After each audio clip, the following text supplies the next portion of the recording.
Gobierno de Navarra. Nafarroako gobernua.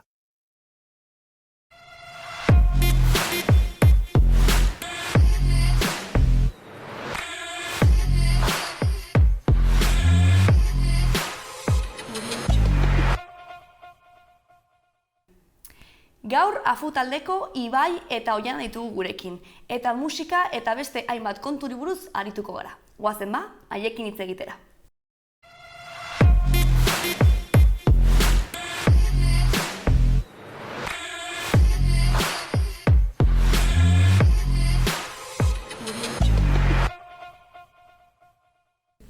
Ba, ongi etorri, Afu taldeko Ibai eta Oiana. Zer modu zaudete? Ongi? Ongi? Ongi. Izerditan blai. Izarretan blai bai, pero handia egiten du kalean, eta hemen ja platoan ere nabari da, ez? Lehen esan duzue pixkat, bai, hobe bai, baina ikusiko duzu, amaituko dugu horrela. Giroak gora egiten duen denean. Hori da, bai. Eta Afu, pixkat konta iguzue, nola sortu zen edo noiz? Noiz sortu zen? Duela 15 urte. Bai, orain 15 urte egingo ditugu. Sortu zen gaztetxean. Bale. Gaztetxean elkartzen ginen, elkartzen ziren,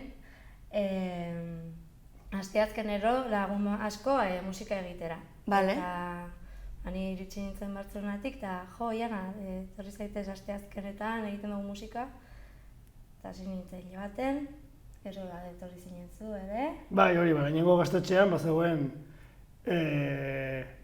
beko pisuan, gela txiki bat, eta ditzen zitzaion afujeroa. Afujero deitzen zen? Bai, horregatik izena. Bai. Zulotxo bat, hor, super txikia. Bai, oso txikia. Eta hor, herriko gazte talde bat, baina, bueno, edozein momentutan bat etortzen zen, hurrengo astean zen etortzen, osea, nahiko ez oso informala zen. Bale. Eta pixkanaka, joan zen egonkortzen, eta... Bai, zegoen guru bat, Josu Marti. Bai. Zegoen kudeatzen, grabatzen zituen abestiak, proposatzen zizkigun bertsioak abesteko, eta hor animatzen zen gaztetxeko edo no.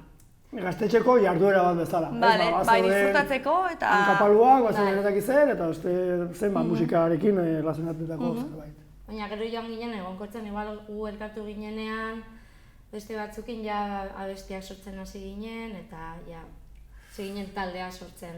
Bai, eta duela 15 urte, hori 2007an uste dut, ingo jaietarako esan zikuten. Jotzeko. Jo dezakezu, eta, bueno. Pues venga, ja hor zen eukaten, ez, elmuga bat, ez, nora joan? Bueno, elmuga baino gehiago iritsi zen batean, eta... Bale. Egin dezakegu ordu bat. Beti izan dugu jeta asko, ez? Bai. Bi abesti edo hiru gureak eta beste guztia bersioak, bai. Eta horaz izen guztia, beraz, Barainainen sortu zen guztia. Bai, momentu hartan bazegoen gazte mugimendu potente bat. Bai, potente bat. Oso anitza, gainera, musika talde asko. Musika talde asko, eta... Raperos de Maús, Ogan Alcala... Baita ere sortu zen modu berdinean. Bai. Richard, Mosto... Gero... Hor elkartzen ziren ere. Bai, Dogo, Saun ere... Bai. Eta beti izan zarete berdinak, edo joan zarete aldatzen, eta... Edo taldekideak beti izan zarete berdinak? Gara, justu Ibai eta biok hasiera-hasieratik. Bale. Baina, bai, joan da aldatzen. Egon ginen, ez daki... Zema, 5 urte, imaginatzen dut, askotarako. Bai, egon ginen bizpai urte, nahiko jendetsua zela taldea. 8, 9, 10 ginen. Gero, Itxaso eta Maitanik utzi zuten. Josu joan zen Afrikara. Bai. Sartu zen Julen, Saxoa. Endika. Baita ere Endika zizurrekin beti erlaziona izan dugu. Pike sano batekin, baina. Eta, bai, gitarra... espainola edo, oso teknika ona zeukan, eta eman zion kutsu, ez dakit nola esan, toke... Teknikoago bat edo. Bai, Eta flamenkoago. flamenkoagoa, hori da. Eta nola definitzen duzu pixka bat zuen musika, ez? Ze azkenean, hainbeste ez, aipatzen izala ez dakite saxoa, gero baita ere, gitarra hor klasiko bat, ez? Ba, beti izan dugu fusion, ez? Baina niretzat da mugari gabeko... Ez Bai, eske... gure burua mugatzen, nahi dugu abesti balkaniko bat egin, balkaniko zerbait entzun dugulako eta asko gustatu zaigulako, eta listo, eta saiatzen gara sortzen. Eta nola hori izan dudanez, nahiko jeta dugunez, saiatzen gara egiten dugu. Eta fuera. Eta ateratzen den moduan. Baina bai, nolabait estilo batzuen inguruan ibili gara, ez? Hasieratik jogorratu ditugu bai rumba eta reggaea, nolabait horiek uztartuz, erritmo latinoekin, baina gero pixkanaka joan gara sartzen estilo gehiago. Azkeneko diskoan dugu rockeroagoak edo metaleroagoak diren bateria sartu dugu bat batean. Bateria sartu dugu. Gitarra elektrikoa. Hori da, taldekide ezberdinak aldatzen joan dira, eta horrekin batera musika ere aldatu joan da, baina baita ere, 15 urtetan, berak esan duen bezala, ez doiak esan duen bezala, ez daukagu nolabait mugarik, zerbait estilo berri bat jorratzeko ez daukagu inolako arazorik. Pentsatzen badu, egin dezakegu, ausartzen gara, eta agian ez da aurretik egin duenaren hildokoa, baina sartzen dugu gure zakuan, eta horrela gure zaku hori joan da handitzen, eta gainera, abesti berdinean ere estilo ezberdina daude, orduan da nahasketa bat oso eklektikoa. Bai, oso eklektikoa. Eta hori zenuten momentu batean, ez, boom bat, ez, hasi zinetenean edo, ez? Eta hori bultatzen ari zarete zenatokietara nahikotxo, ez?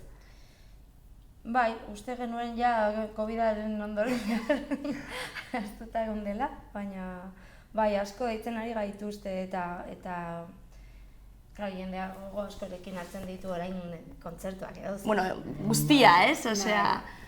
Aixialdearekin lotuta dagoen guztia, ez? Hori da. Bai, diskutatzen nahi ditugu pilo. Bai, guk somatu genuen hasieratik, entzat nik eta uste dutenok, ez? Guk ez genituen helburuak, ez? Batean ari ginera betetzen, ez? Deitzen ziguten pila bat, jotzen genuen eszenatoki handietan, eta egon ginen urte batzuk bai jotzen genuela pila bat.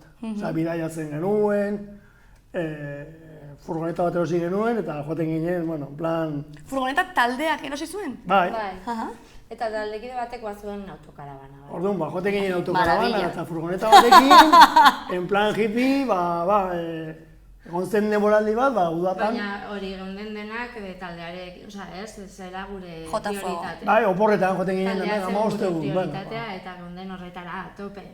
Bai, denborarekin, erritmo hori... Mantendu daiteke, ez? Bestela? Ezin izan dugu eraman, ez? Eta joan gara lasaitzen pixka bat, eta azken urte hauetan funtzionatu dugu gehiago ratxaka, ez? Egiten dugu, ateratzen dugu disko bat, jotzen ditugu kontzertu batzuk, gelditzen gara, beti izan dugu zorte bat, deitzen digutela. Funtzionatzen duela taldea, bai, eta hori, batzutan harritzen gara, igual ez dugu atera disko bat, eta jarraitzen dute deitzen, eta... Eta momentu hori izan zenutenean, hainbeste bidaiatu eta hainbeste bolo edo, ez, zenituztenean, zeba gelditu zenuten edo, ze batzutan ez, artearekin inguratuta dauden, bai, ofizio hauek edo, ez, batzutan zaila da horretan ez, esan duzuna, postua egitea eta horretan ez, zure prioritatea edo bihurtzea, ze azkenean diozu, ostras, eta, karo, lanarekin uztatu behar baldin baduzu, nola lortu duzu oreka edo, nola egin zenuten hori?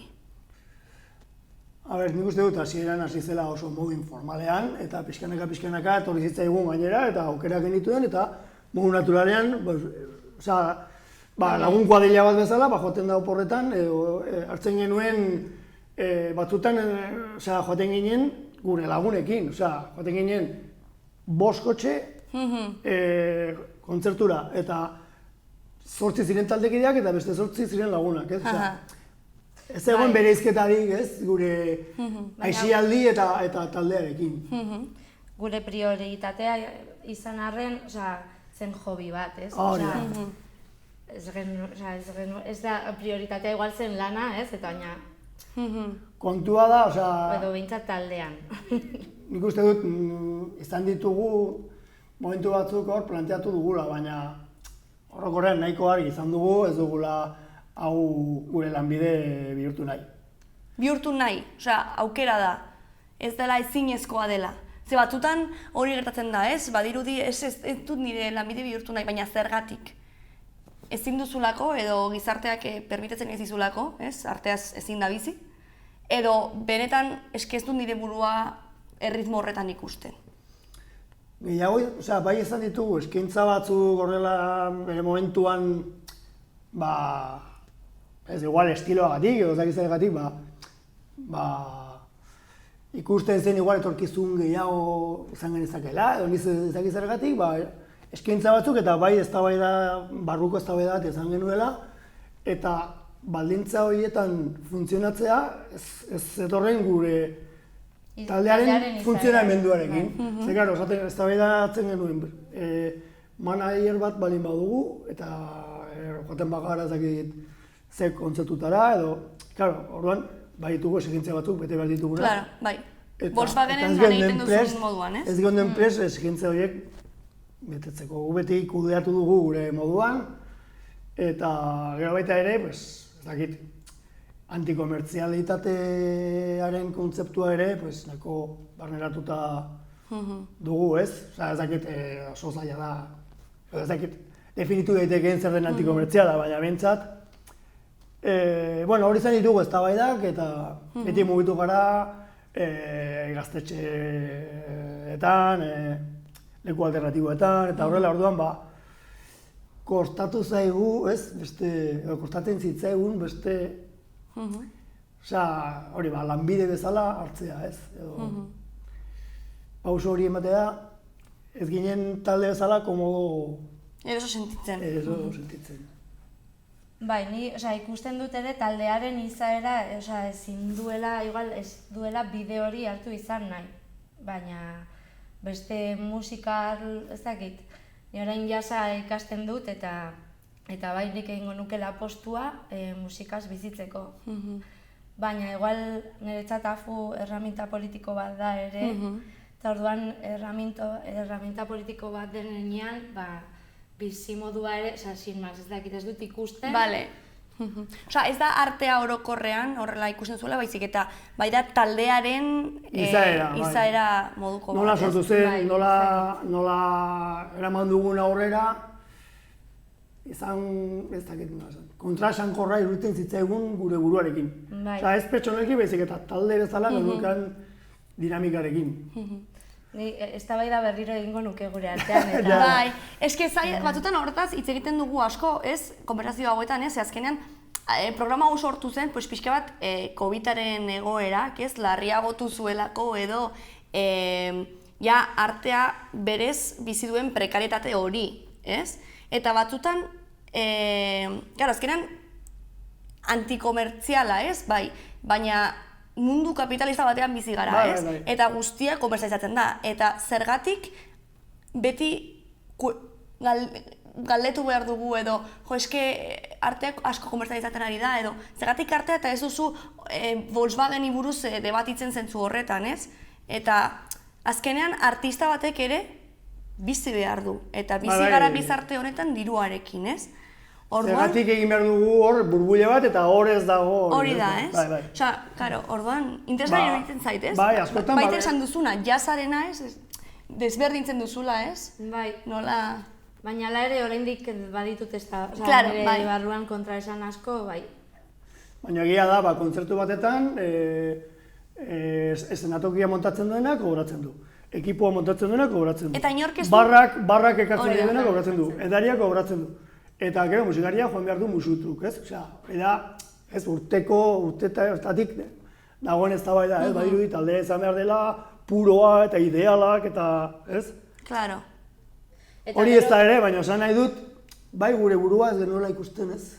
Eta taldeen artean dauden klaseak ere, joaten da talde bat kobratzen duela Hori da, ez? euro, eta gero bere teleoneroak 100 euro bat. Hori da. 5 egun, berdin zait. Eta gu egon gara urte askoz, esaten kolektiboei, edo ditzen ziguten oroi, esan ez, bueno, zenbat duzue, Hori da. eta goazen Guk ez dugu esan beti, kobratzen dugu hau edo bestela ez goaz. Joango gara, ez da, arrazoia ez da izango dirua. Baina bai, nahi dugula, besteekin paregatua izatea. Ez gu, zenbat atera ezakegun edo alik eta gutxien ordaintzea talde honi, beste honi, bera jartzen ditu dago baldintza, ez, nolabait indartsuagoak edo, ez hori batzutan gertatu zaigu, sentitzea, ez gaituzela baloratzen edo... Claro, babes hori ez duzula, ez? Hori da. Babestua eta zaindua, ez? Interesgarria, bai?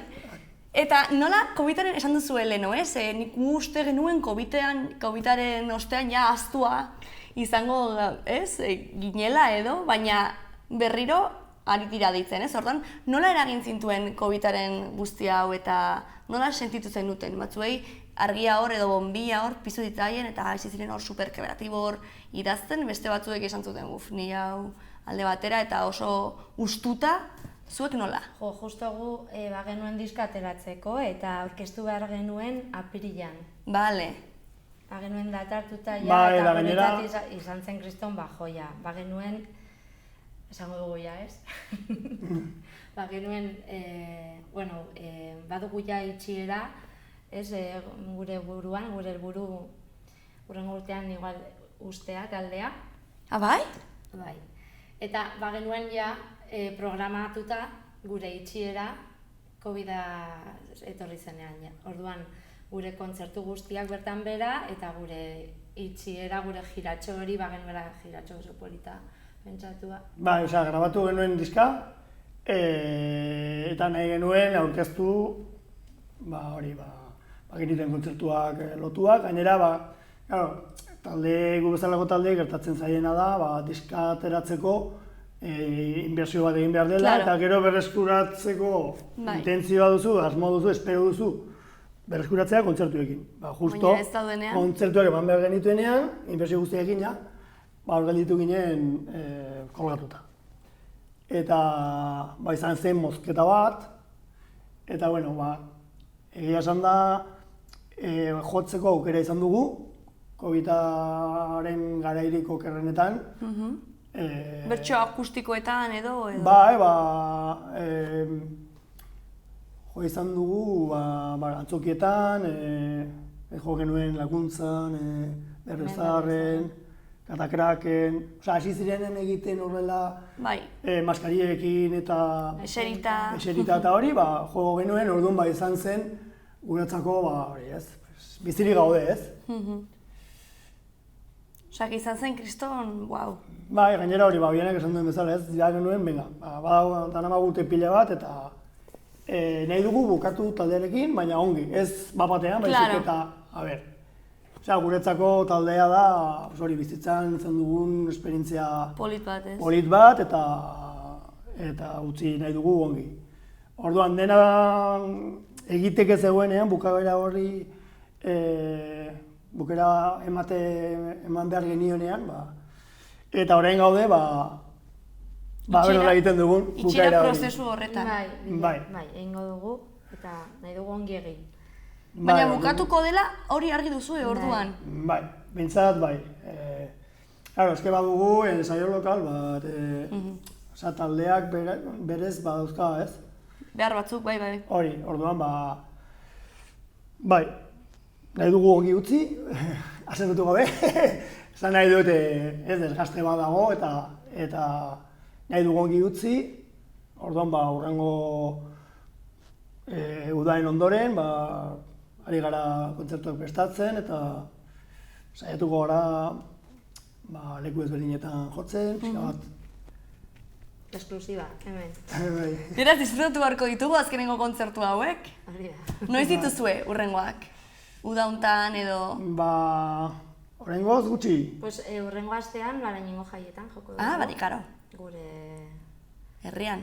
Bai, 15. Sortu urte urrena. zineten. Bai. Eta udan ez dugu jo izan nahi. Hori. Pues ez esan. Ez dugu joko. Ez, Katakraken, Katakraken, San Ferminetan. Ah, San Ferminetan, bale. Gero uda oporrak hartuko ditugu. Bai, gero indar berrituta, Bueltatzeko. Hori da. Oso Horrekin ondo. eguan jo dugu gehiago udan baino. bai. Bai? Bai. Mhm. Osea, deitzen gaituzte udarako, Ba, igual da, Baina gure artean ez ditugu gure oporrak adosten, nolako, Claro. beti formal gure artean, orduan, Bueno, garrantzitsua da baita ere, ez? Bai. Bueno, pues, oporrak izatea, ez? Horreri ere lekua uztea, ez? Hori da. Zego izan orduan- zenuten hor denboraldi bat, non oporrak eta musika lotuta zeuden, baina orain ja... Hori da, ez. egon ziren urte batzuk, bai. Eta, bueno, noizbenka, urtero egin izan dugu aste bat, elkartuko gara eta joango gara jotzen. Bai, hori. Baina aurten pentsatu dugu ez. Ez Hori, dugula eginen. hori da. Eta hartuko dugula berriz iraian. Bai, udazkenean eta udaberrian, pues hori egin... Joango gara esaten, Topera. hori da. Eta 15 urte horiek pasata ikusi duzu zuen evoluzioa ere horren barruan. Eta, osea, musikaren inguruan, ez? Pues, ze imaginatzen dut, igual, esan duzu ez, leheno aldatu, joan zaretera aldatzen, edo hau egin nahi dut, beste hau egin nahi dut, baina zuek ere jo, pues, ni orain konektatzen dut honekin, ni konektatzen dut honekin, edo zu orain jazzarekin zaudela hor sartuta. Eta hori ikusi duzue pertsonengan hor taldearen barruan? Evoluzio moduko bat? Osea, esan nahi duzu evoluzio pertsonala eta musikala... Bai, hor uztartu direla. Jo, ba, Zer, 15 urte imaginatzen dut askotarako eman dutela. Ni jotzen dituen, ni baterijolea izan naiz, gazte-gaztetatik, eta baita ere jotzen dituen kongak eta horrela, Bainengo konservatorioan. Baina hori, instituto gara, gero kanpora joan nintzen ikastera eta utzi nuen. Kubara egindako bidai batetan, ikusi nuen berriro kongak eta guzti hori, eta bat hori nintzen erosi baitu konga batzuk. Etorri nintzen, Iruñara, erosi nituen eta justo afuntzartu nintzen. Orduan, agian aurretik musika estilo gogorragotan ibilia nintzen, eta hor egon zen konexio bat. Eta gero gogoratzen dut gainera taldekide batzuk, Josu Marti aipatu dugu lehen, joan zela Senegalera, eta taldekide batzuk joan ginen bera bisitatzera. Vale. Orduan, bidai horrek ere, ritmo afrikarrekin eta konektatu gintuen, eta bigarren diskoan... Hori nabaria da. Bai, afrobeat, ritmoak eta horrela. Dakit, nolabait, bai jatitzazket adibide gehiago, baina bai... Ikusi duzuela hori nabaria izan dela. Bai. Ja, ni musikalki ezakit zer esan, bueno, pues bai, hasieran ni entzuten nuen reggae pillo eta eragiten zuen, nik entzuten nuen aldean ere. Eta orain gero eta ilunago nago agian, bai? Baina ez dut ilunago entzuten, baina niri ateratzen zaitu ilunago. Baina, igual, COVID-aren egoera guztiago ere ilundu gaitu, ez, pixka bat. Baina, COVID-a baino lehen egin. Bai, Ostras! Bai, melodiak, ez igual hain japiak, edo bai. Naiz eta, basua sartu eta, erdoriko basu jolea den eta makarragoa den.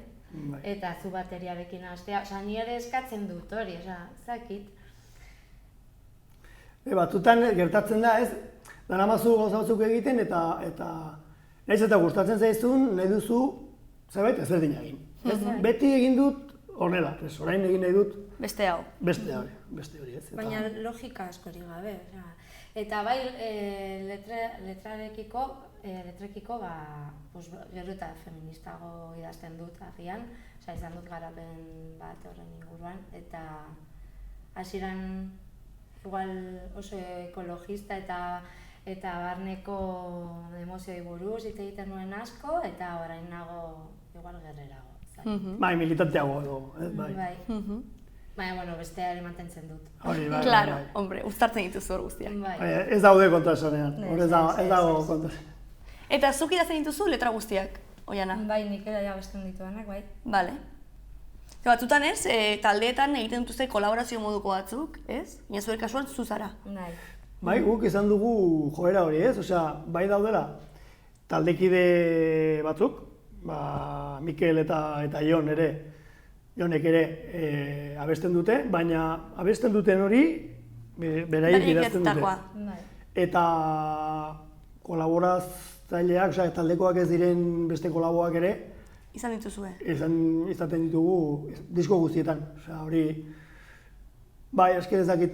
Bai, batzutan, ni agian elkartu izan naiz igual Xabi eta Ritxarekin eta idatzi dugu elkarrekin, haien letra eta nirea ere, hori ja, segun norekin, segun ze abesti, nire anaia da kolaboratzen duen bat, eta berarekin asko idatzi dut elkarrekin ere. Zure nahiare musikaria da, ezta? Bai. Eta familian betidanik izan da musika hor presente edo nondik etortzen da? Bueno, barainengo musika eskolara joan gara denok. Bueno, ni ere. Bai. Zer jotzen zen, Biolina. Ole.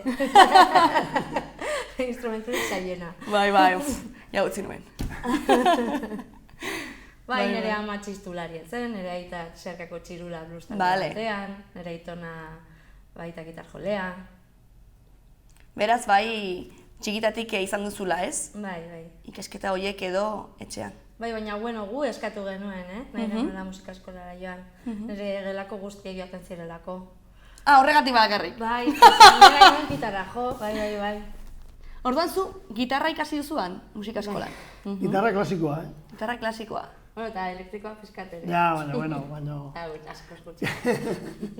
Eta zure kasuan, Ibai? Noiz hasi zinen horre musika murgiltzen? Txikitatik ere izan duzu? Nik ez dakit 10-11 urterekin edo, nintzen triketitxa gotzen. Bale. Gero txistua, eta bez hori, 14-15 urterekin esan nuen nire gustatzen zait roka, eta bateria. Orduan utzi nuen folklorismo guztia, eta bateriarekin hasi nintzen, hasieran bazegoen lokal batzuk, ensaio lokal batzuk Artsaia izenekoa, eta geratzen ziren salak orduka. Orduan joten ginera eta nintzako zen bateria bat jotzea. Inoiz klaserik hartu gabe, eta pixkanaka, gero eta gehiago irakasleekin, eta Bueno, roka gustoko zenuen, baina ezkenan ez duzu horretan bukatu, ez? Ez. Baina, esan nahi dut, baina hori izan zen momentua, ez? 16 urterekin, hori. Hori zen mugiarazten... Modan zegoen, nik izan nahi nuen, ez el rock, claro. Claro, normal. Bai, Metallica, ez dakiz, bai. Eta horretik baduzu barruan. Hombre, claro. Baina, bueno, lanbide bezala ez dakit, Ja, claro. Ez que gero, rockstar bat izatea, izan bat nahiko. Gaztetan badirudi dena dela superpolita, dena dela, eta, bueno. Claro. Baitu bere alde txarra baita. Bai. Eta formakuntza aldetik, beharrezkoa dela iruditzen zaizue. Ze badago beste ez, pentsamen molde bat edo ez, artista izatearena duende hori izatearekin edo nahikoa dela ez. Baina zuekan zuen, ze uste duzue, artea egiteko formakuntza behar da, ala ez? Eztabaida bat dago, baita, beti uste izan dut ezetz, eta uste dut ezetz, ez da behar. Niretzat, nahia, zerbait esateko beharra eta jeta izan behar da. Niretzat, garrantzitsuena da hori. Baina gero, gehitzen baldin badiozu, ikasketaren bat, ja te kagaz. Baina ez da behar. Ni, klaseak jaso ditudan arren, oso autodidakta sentitzen du nire ibilbide musikala. Gehiago entzun eta entzuten dudan hori egiten saiatu, txikitatik. Asko izan da, entzutea musika estilo ezberdinak eta esperimentatu, ateratzen zaidan, nire modula. Eta gero igual, konturatzen zara, irakasle batekin edo formakuntza baldin baduzu, badaudela moduak egiteko hobe errazago, baina bilaketa pertsonal hori ere da, uste dut, garrantzitsua dela. Zeren,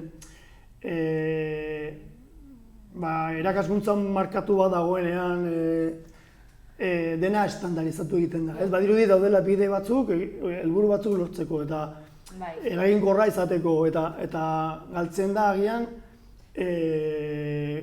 kuriositate hori, Sormena edo. bai, osea, inozentzia batekin egiten dituzun gauzak, ez? Osea, Mugatzen zaitu, formakuntza horrek mugatzen zaitu, osea, ez duzu hainbeste... Osea, kanon batean sartzen zara, ez? eta berdinagoa da hori jaso duena, ez? Osea, formakuntza hori jasotzen duten... Estandarizatzen zaitu. Hori da, estandarizatzen zaitu. Orduan nik uste dut, berak esan duena, ez? Osea, ongi dago, baina uste dut, hasiera batetan, hoberena dela esperimentatzea, zure kabuz bilatzea bideak, eta nahiz eta agian gehiago kostatu edo gauza batzu gaizki egin, artistikoagoa da, sormena gehiago garatzen da. Ez dakit, ez dut ezagutzen jende asko, baina bai, konfidantza duan jendeak esan dit, ni betidanik partitura batekin jo dut, ez? Eta partiturak entzen diate eta ez dakit jotzen, ez? Osea, orduan, niretzako horrek gabezia bat dauka, azpian dago gabezia bat. Ez dakit noren esaldia den, en plan de, el arte nace del error, ez? Eta orduan, kontserbatorio batean oso Zorrotzak dira, bai. Bai, eta oso latza da hori, egitea arte del error, ez dakit. Hori esaten duan ala, jeta, ausardia ez galtzea, eta igual formakuntzan ausardia galtzen duzu, ez dakit. Biak mantentzen baldin badituzu, perfecto, ja, te cagas, ez dakit. Bai, aketxen bidez eman dira berrikuntzarik handienak, ez? Gizakiaren historia. Zerbait bilatuz, beste zerbait lortzen duzu, ez? Errepikatzen badugu betidanik egin duguna. Bai. Eta zertarako dira garrantzitsuak arte eszenikoak? Zergatik uste duzue direla garrantzitsuak gure gizartean? Ez? Badirudi beti bigarren mailako zerbait direla edo, ez? Eta zertarako dira garrantzitsuak? Gure emozioak askatzeko, adibidez. Hombre, arte eszenikoa zerbait oso globala da, ez? Edo zuen kasuan musika. Bai. Edo afun egiten duzuena. Adibidez, nik ez dakit nola eragiten dion jendeari, ze bilatzen duen jendeak, ze hartzen duen jendeak nik egiten duen horretatik. Baina nik badakit, nik jaso ditudan horiek nola eragin didaten, ez? Eta, ez dakit nola zaldu, letretan adibidez, hainbat arazoren inguruan, sensibilidade ezberdinak, izaten irakatsi dizkiate letra batzuk. Batzutan, igual ez da letra oso bat, baizik eta esaldi bat, ez? Eta hori musikarekin nolabait inguratuta dagoenean eta sartzen zaizunean hori, barrutik nolabait zure hutsuneak bete ditzazkezu, ez? Nolabait erantzunak bilatzeko, ez? Denok bilatzen ditugu gure hutsune horiek bilatzen dugu gure hutsune horiek betetzea eta arteak lagundu dezake. Erantzunak topatzen ere, ez? Eta orduan, zergatik ez dira gizartean hainbeste baloratzen edo, ez? Zergatik ez diegu duten balore hori ematen? Hombre, nik uste dut, orain COVID-arekin eta hori, argi gelditu dena da, behar ditugula, ez? Askotan esan daia, ez? Baina, errepikatzera noa, baina etxean konfinatorik geundenean, jotzen genuen, edo irakurtzera, edo pelikulak ikustera, edo serieak, edo, behar dugu artea, beste historiak entzun, da zerbait beharrezkoa duguna, baina ez dakit zergatik instituzionalki eta orokorrean gizartean duen balioa ez da goi mailakoa. Oroitzen zarete izan zenuten lehenengo zuzenekoa ikusi edo jo COVID-aren ostean? Lehenengo zuzeneko hori, ez? Pantaiatzean jo. Katakraken, ez? Gu jo genuen katakraken, eta ikusi, ni anari ikusi. Bai. Eta nolakoa izan zen? niretzat Anari oso emotiboa izan zen. Bai. Bai, arraroa, ez? Baratzen nahi sartzeko, hilara bat egin behar zen, baina behin behar barruan, gozatu nuen asko. Eta gure emanaldia izan zen, guretzako brutala, ez? Bai. Asko. Ez zenuten birpentsatu talde guztiarena, edo ez? Jarri zen eukate. Jotzen dugu bakoitzean. Bai, egia esan da... Hori oso polita da baita ere, ez? Bai, gertatu zaigu, honekan ideia hori, utziko dugu ongi. Eta bueltatzerakoan berriro, jode, eski, nola utzi behar dugu? Kriston subidoia, ez da? Hori da. Bai. Eta baten batek berriro esan du, aizu dio. Bueno, igual ez dugu utziko, Hemen arte eszenikoak sos jartzen du, baina hitz egin dugu arteak ematen dizkigun gauza polit askori buruz. Orduan, zer jarriko zenukete sos hori alde batera utzi ahalko bagenu? Beste hitzen bat, positiboagoa. A ber. Arte eszenikoak zer? Osa, esan ez du hau kutsu negatiboa duela, eta bai. Hori da, ez? Arte eszenikoak sos, ez? Larritasun hori, prekarietatea, ez dakiz zer, ez? Eta hori alde batera utzi ahalko bagenu, ze jarriko zenukete, ze hitz uste duzu definitzen dutela edo laguntzen duela arte eszenikoak zer dira, edo zer dira zuentzat, edo zertarako dira?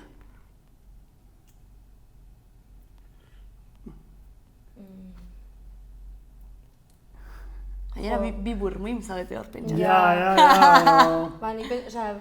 Horako sintesiak egitea, dira, da nere motorra, nik uste. Bai, artearekin harremanduta dagoen edo zer gustoko dut, eta ez dut beste arlo batean nire burua ikusten para nada, orduan, motorra. Ezakit, zu? Arte eszenikoa beti martxan. Bueno, motorra beti martxan, no? Bai, hori da. Badago hor zerbait. Eta esan duzu zuzula zure burua beste edonon ikusten. Orduan, horretaz bizi zara? Zu arteaz bizi zara? Ni tabernaria, naiz. Tabernaria zara. Eta, musika eskola batean egiten dut lan ere, baina horretan ez dago erraz ez da esan. Eta planteatu duzu noizbait apustu hori egitea edo zergatik ez duzu planteatu? Galdera ona. Lehen esan dudan bezala, hori, afu beti ikusi dut erraminta politiko bat bezala, eta ez dut... Arte eszenikoekin bere garaian diseinatzen dituen estampatuak eta etortzen ziren estampatuak erostera, eta ez nituen saldu nahi, zen nire artea. Nuen nire idealismo hori, ez nuen komertzializatu nahi artea. Eta orain nago, ez da bai da nire buruarekin, ez da horrekin. Orduan, ezin dizut erantzun. Pues listo, utziko dugu hor. Utziko dugu, jendeak hausnartuko du eta bakoitzak jakingo du.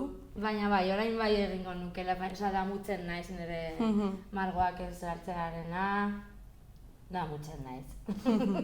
Eta hori, orain pentsatzen ari naiz, egingo jazz proiektu bat edo lagun batzukin, eta jongo gara jotzen eta berdirua lortzen dugun horrekin, baina jazzarekin, igual erraminta politiko batekin ez nuke hori egingo, ezakit. Edo baina momentuz ez. Beste proiekturen bat, afu bukatu eta beste proiekturen bat ateratzen baldin badira, hemendik, ez? Espero da. Ongo gara hor zain. Bukatzeko norbaitek utzi dizue hor galdera bat, ez naiz ni izan, aurreko gonbidatua izan da, eta normalean artearekin lotutako galderak dira, baina gaurkoan, kreatiba zegoen, eta zer egingo zenuke laranja batekin. Beraz, hori da zuen azkenengo galdera erantzuteko, Juan baino lehen, eta gure denboraldi hau borobiltzeko. Hombre, nik jane egingo nuke. Baina, egia da, azalak entzerakoan beti, segundo lau kentzen duzu, gelditzen da modu batetan ala bestean. Ni azken bola. Ni saiatzen naiz beti ez apurtzen, osea. Ja, nire gustoko dut hori. Dena batean... Sagarrarekin ere. Azken bola zuritzen ditut, tiratxo bat egiten, zintzirik atzen dut, nire egunela. eta usten dut lehortzen hor, Saitzen du gero superondo. infusioetarako. Claro. Eta infusioetarako. Baina, ja, azken bolan, gelditzen dira, hain polit, berro, hor, zintzilik usten ditu ala. Dekorazio moduan. Bai. Jo, gelditu da, Erantzun, osea, perfectua. Bazitu dien hor, zeneukala hor, gordeta poltxikon erantzuna. Ba, ez dago prestatua, así que... Ba, mila esker bikote etortzeagatik. Zuei. Eta disfrutatu azkenengo kontzertuetaz. Eta zorte hon zuen proiektuetan. Eskerrik asko. Eta asko zaindu. Berdin.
Saiatzen hasi orain ta ikasi, inoiz ez galdu guda irabazi. Bizitza eguna unea, Zure zain daude, arnazu, usaindu, sentitu. gutxienez gure esku dago, zure esku dago. Behin da berriz zapaltzen bagaitu akabo, ez konformatu, harrapatu lau, haitzetara zabaltzen dugu mezu hau. Gorputzarekin jolastu edertasuna, somatu haizearekin, dantzatu pauso bakoitza, gaztandu bizitza luzea da diote, horrez inguratuta mereziote, bizitza luzea da diote.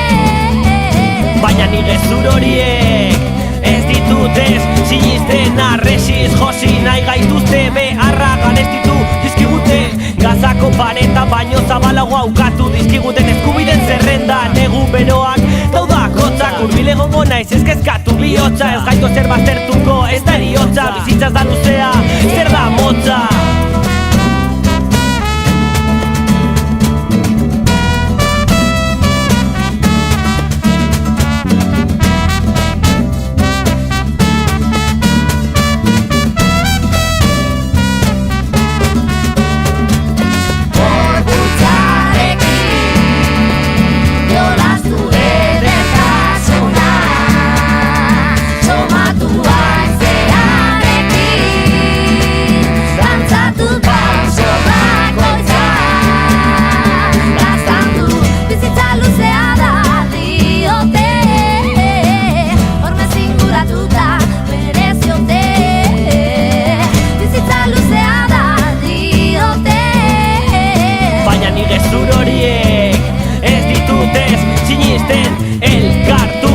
Dugu indarra esnatu, ohartuko zara lokartuta ez duzula probetxurik ez ere egiten zitzuiten gaude altxatu, aurpegia busti, hortza garbitu arropa jantzi atera kalera oraindik duz aukera gauzak aldatzeko daude mila era.